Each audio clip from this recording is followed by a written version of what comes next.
BNP সরকারের ১০০ দিনে bank লুটেরা এস আলম সহ বিতর্কিত ব্যবসায়ীদের ফিরিয়ে আসার সুযোগ সৃষ্টি হয়েছে, মন্তব্য টিআইবির। রোববার সকালে মাইডাস সেন্টারে সংবাদ সম্মেলনে বাংলাদেশ ব্যাংকের গভর্নর পদে বিতর্কিত ব্যক্তি নিয়োগের বিষয়টিও উঠে আসে।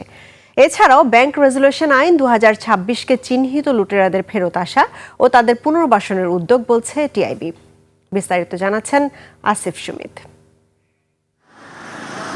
২০১৭ সালের পর থেকেই ইসলামী ব্যাংক নিয়ন্ত্রণ করেছে বাংলাদেশের বিতর্কিত শিল্পগোষ্ঠী এস আলম গ্রুপ।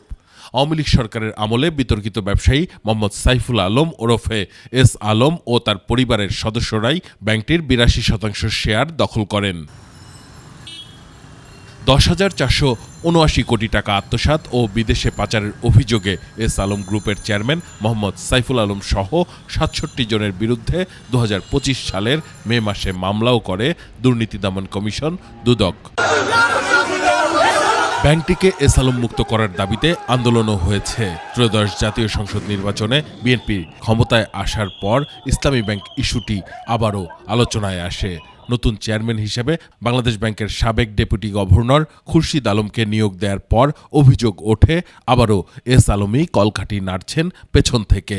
পরিবেশ ও জলবায়ু ত্রয়োদশ সংসদ নির্বাচনের পর সরকারের ১০০ দিন নিয়ে টিআইবির সংবাদ সম্মেলনে আর্থিক খাতের নানা অব্যবস্থাপনার বিষয়টি উঠে আসে।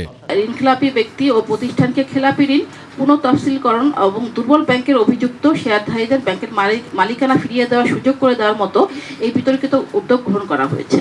এ সময় টিআইবির নির্বাহী পরিচালক বলেন, বিতর্কিত ব্যবসায়ীরা সুযোগ পেলে অর্থনৈতিক খাত সংস্কার আর সম্ভব হবে না।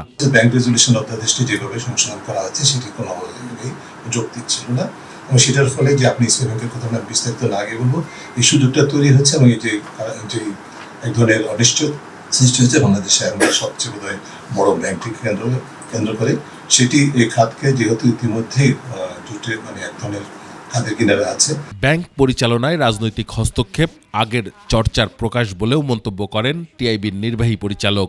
আমরা মনে করি দুর্নীতিগ্রস্ত যারা তাদেরকে বলছি তোমাদেরকে আমরা সুরক্ষা দিচ্ছি, আর যারা সাধারণ মানুষ তাদেরকে বলছে দুর্নীতি একটা স্বাভাবিকতা। সো এই অবস্থান থেকে সরকারের সরে আসা উচিত। আসিফ সুমিত, ২১শে টেলিভিশন, ঢাকা।